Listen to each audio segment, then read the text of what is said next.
She's gone, and I have no idea how to tell our daughter." Michael Grant whispered those words into the silence of his penthouse, his voice barely louder than the hum of the city below. Just hours earlier, Rachel, Emily's mother, the woman who had once shown up at his door with a 6-year-old girl and a devastating secret, had taken her final breath. Now he was alone with a child who trusted him completely, staring at the bedroom door behind which she still believed her mother would wake up. His hands trembled as he poured a glass of water he didn't drink. Every cell in his body screamed to run, to escape the crushing weight of responsibility, of grief, of love he'd only just learned how to give. How do you explain death to a child who just learned what it means to have a father? This is not just a story about a man who inherited a daughter. This is the story of how grief, love, and one impossible promise will transform a broken man into a father in the most heartbreaking and beautiful way. Stay with us because what happens next will leave you speechless. The rain had turned the streets of Chicago into rivers of shimmering gray. Rachel Evans gripped her daughter's tiny hand as they crossed another puddle, water seeping through the holes in their worn-out shoes. 6-year-old Emily didn't complain. She never did. But her small stomach rumbled like thunder beneath her soaked sweatshirt. "Mommy, are you sure he'll help us?" Emily asked, wiping her nose with her sleeve. Rachel glanced up at the towering building in front of them. Lakeshore Tower, 32 stories of polished glass and glowing lights. She hesitated before nodding. "We're going to see someone very important." At that very moment, 30 floors above them, Michael Grant swirled a glass of expensive bourbon in one hand and reviewed the latest real estate acquisition numbers on his tablet. The reports were excellent. Again, another record month. At 35, he had everything: power, wealth, and influence. From his penthouse, the city below looked like toy buildings and moving lights. He was by all appearances untouchable. Then the call came. "Mr. Grant," the lobby security guard said, his voice uncertain. "There's a woman downstairs, Rachel Evans. She's with a young girl. She says it's urgent." Michael froze. The name hit him like a slap. Rachel Evans. A name he hadn't heard in 7 years. He was silent for a long second before responding. "Send them up." Down in the lobby, the guard hung up and stared at Rachel with new eyes. "You can take the elevator." 32nd floor. Emily looked up at her mother, confused. "Mommy, why are your eyes red?" Rachel forced a smile. "I'm just tired, sweetheart." But it wasn't exhaustion. It was the cancer eating her from the inside, draining her with each passing day. The doctors had said she had weeks, maybe less. With no family left, no job, and no money, she had only one option left. She had to knock on the door of the man who didn't know he had a daughter. When the elevator doors opened, Emily gasped at the polished hallway with marble floors and paintings that looked too expensive to touch. Before they could knock the door open, Michael stood there stunned. He barely recognized Rachel. She looked thinner, paler, but her eyes were the same. Then he saw the child beside her, clinging to her coat. Her eyes. His eyes. "Hello, Michael," Rachel said softly. Her voice trembled. "This is Emily, your daughter." The air left Michael's lungs. He braced himself against the doorframe, blinking as if someone had just told him gravity wasn't real. "My what?" he whispered. "Your daughter," Rachel repeated. "She's 6. Michael stared at the girl, at her face. Her nose, her brow, the way her lips curled slightly when she looked curious. It was all him. "No," he muttered. "No, that's impossible. We were together one night. You never said anything." "I didn't want to ruin your life," Rachel said, holding Emily close. "You were building something. A baby would have changed everything. But now..." Michael looked down, and for a moment Emily's wide eyes met his. They weren't asking for anything. They weren't angry. Just curious. Michael stepped aside. "You should come in." Everything inside the penthouse screamed success. Black marble glass walls, leather furniture. But it had never felt colder. "Do you live here alone?" Emily asked, brushing her fingers along the edge of a glass sculpture. "Yes," Michael replied, unsure how to speak to a child. "It's just me." Rachel collapsed gently onto a chair, clearly exhausted. Michael offered water. Emily asked if he had pizza. He laughed, for the first time in hours. But the laughter vanished when Rachel handed him a folded birth certificate.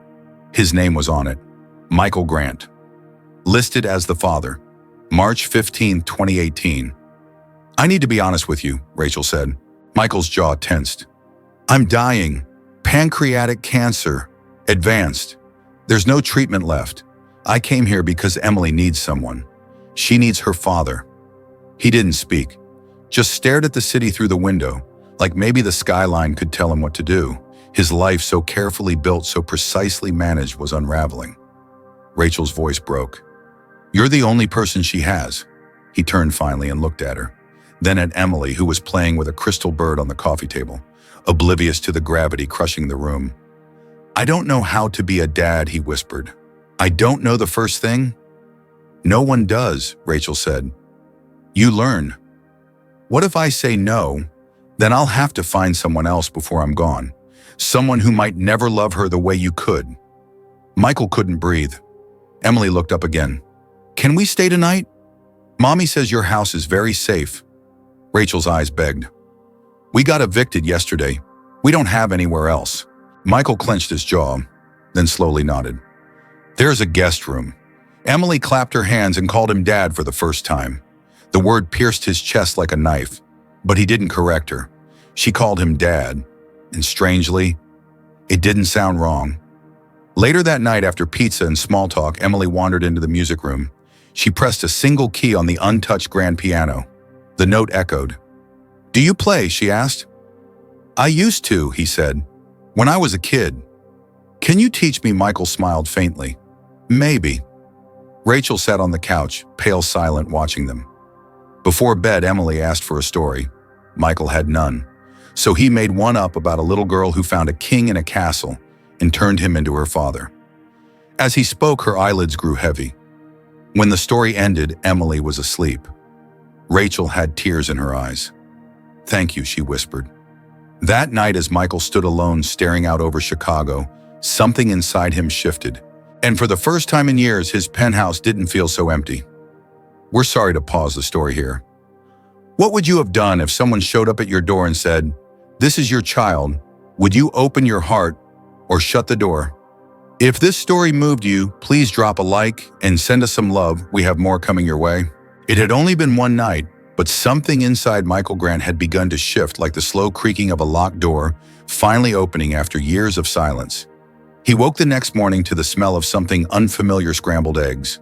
For a moment, he forgot everything until he heard the soft laughter of a little girl echoing from the kitchen.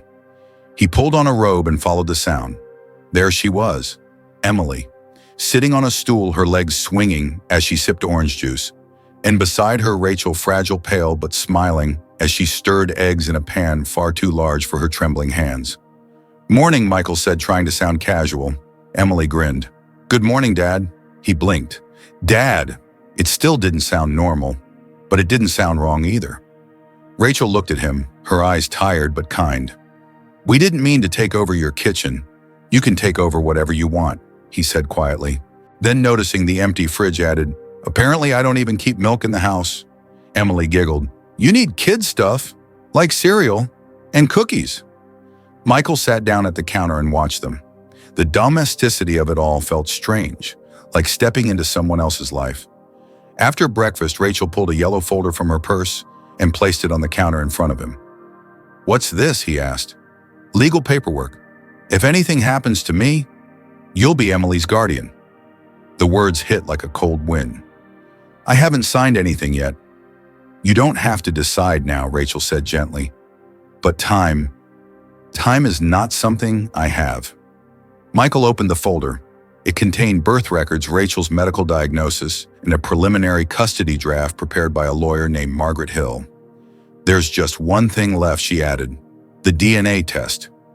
He nodded. "I'll arrange it today." They went to a private lab that afternoon. Michael paid extra for expedited results. Emily didn't cry during the blood draw. She just reached for his hand, gripping it tightly. That simple gesture made something in his chest squeeze in a way he hadn't expected. Later, as they waited in the lounge, Rachel leaned back in her chair, her hands trembling slightly. Michael watched her from across the room. Her skin looked almost translucent in the light. That night, he tucked Emily into bed with one of his oversized shirts as pajamas. She looked at him and whispered, "Do you think Mommy will get better?" He didn't answer, because he couldn't. The next morning the lab called. "Mr. Grant, the results are in," said the technician. "Probability of paternity is 99.9%. Michael hung up and just sat there staring out the window. He had a daughter, officially, legally, irrefutably. When he walked into the kitchen, Rachel was teaching Emily how to flip quesadillas on the stovetop. He held up the papers. Rachel didn't have to ask. Her eyes welled with tears. Emily ran to him and hugged his legs tightly. "I knew it," she said. "We have the same eyes." That afternoon, they visited attorney Margaret Hill's office to begin the guardianship process. As Margaret explained the responsibilities, Michael barely heard a word. His eyes kept flicking to Emily, who sat in the corner, drawing a picture of a castle with stick figure people, him, her, and Rachel. "Are you prepared to make life changes?" Margaret asked. "I don't know," Michael admitted, "but I want to try." Then, just as the lawyer prepared the last document, there was a knock on the door. A woman in a sleek navy dress stepped in, holding an envelope. "I'm sorry to interrupt," she said, "but I'm here on behalf of a client who claims to be Emily's godmother. She has a notarized document granting her guardianship upon Rachel Evans' passing." Rachel turned pale. "That's not possible," she whispered. Michael stood up slowly, jaw tight. "May I see the document?" The woman handed it over. It was a crude forgery. Rachel's signature was traced and shaky. The notary stamp was fake.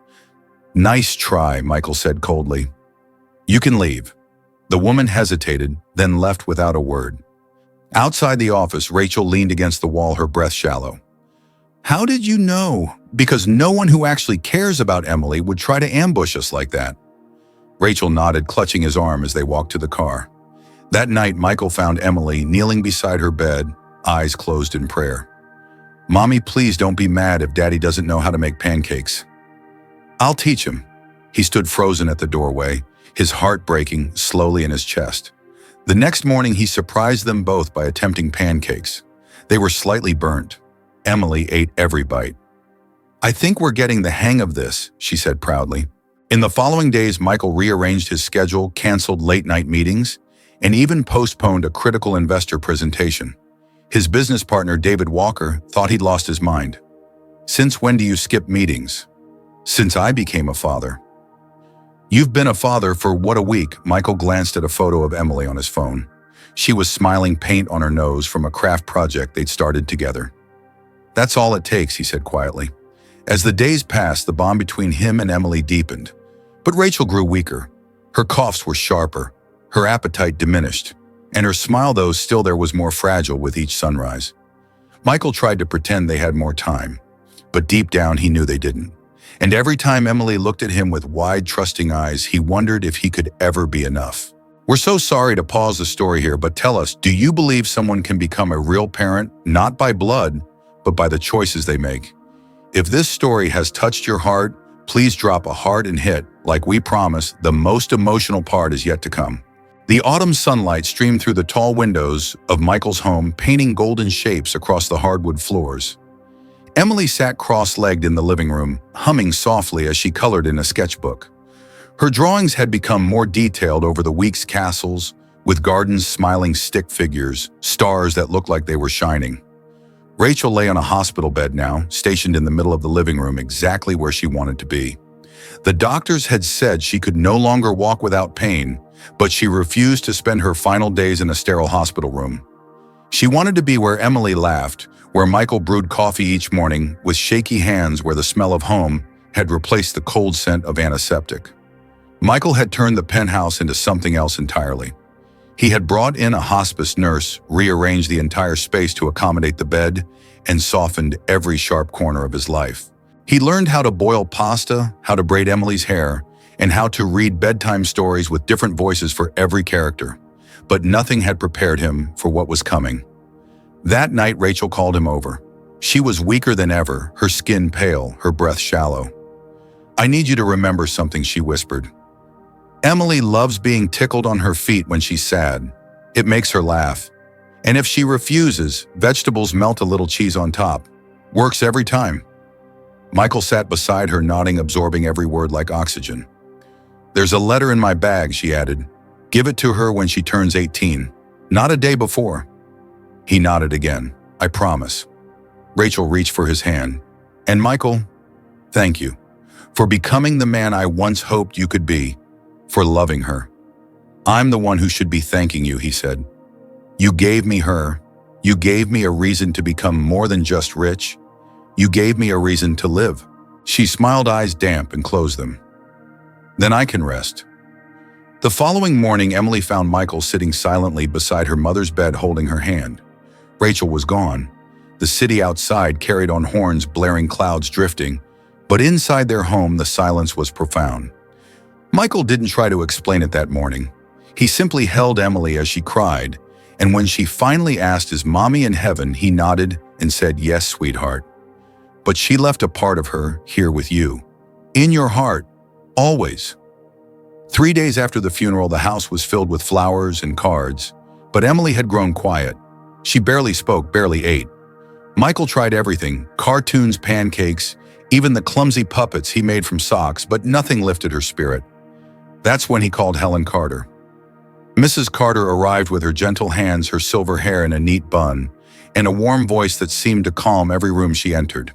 Emily didn't say much at first, but when Helen sat on the floor beside her, complimenting her crayon drawings and asking thoughtful questions, Emily eventually whispered, "This one is a dog I want to have someday. I'm going to name him Chocolate." From the kitchen, Michael watched with wide eyes. In 10 minutes, Helen had done what he hadn't been able to do in 3 days. That night, Michael sat beside Helen after Emily had gone to bed. "I don't know how to be enough for her," he confessed. Helen gave him a knowing smile. "Love her, show up, and don't be afraid to learn." Michael offered her a full-time position. She refused money talk. "This isn't about pay," she said. "This is about a little girl who needs stability." "Are you willing to change your life for her?" "I already have," Michael said quietly. Months passed. Michael built a new routine: early breakfast with Emily's school pickups, bedtime stories. His company adjusted too. David Walker took on more leadership. Investors didn't walk away. They adapted. Surprisingly, business didn't collapse. In fact, it flourished under Michael's newfound clarity. Years rolled forward. Michael sold the penthouse and moved to a suburban house with a wide yard and apple tree. Emily grew. She laughed more. She painted. She danced in the kitchen when she thought no one was looking. And one spring morning, just before her 11th birthday, she ran into the kitchen with a big announcement. "Dad, I want to be a writer." Michael smiled. "Then let's get you a notebook that fits the dream." That year, he also fell in love with Laura Mitchell, the mother of Emily's best friend Madison. It was slow, cautious, respectful. Emily adored her. And one summer afternoon, Laura surprised Michael with a letter written by Emily. "Dear Daddy, I would love it if you and Miss Laura became our real family. I want her to be my second mom." They married the following spring, not in a ballroom or cathedral, but in their backyard under fairy lights and surrounded by children laughing. On Emily's 11th birthday, she asked Michael to take her to the cemetery before the party. "I want to tell Mommy everything," she said. They brought flowers, wild ones, just like Rachel used to pick, and sat quietly beside her grave. Emily knelt, brushed a few leaves away from the stone, and began to speak. "Hi, Mommy, I'm 11 now. Daddy got me a computer to write my stories.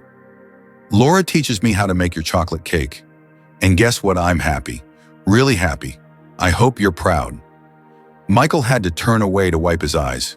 That night after the party, Emily snuggled beneath her blankets and said, "You know what's the best part of my birthday, Dad?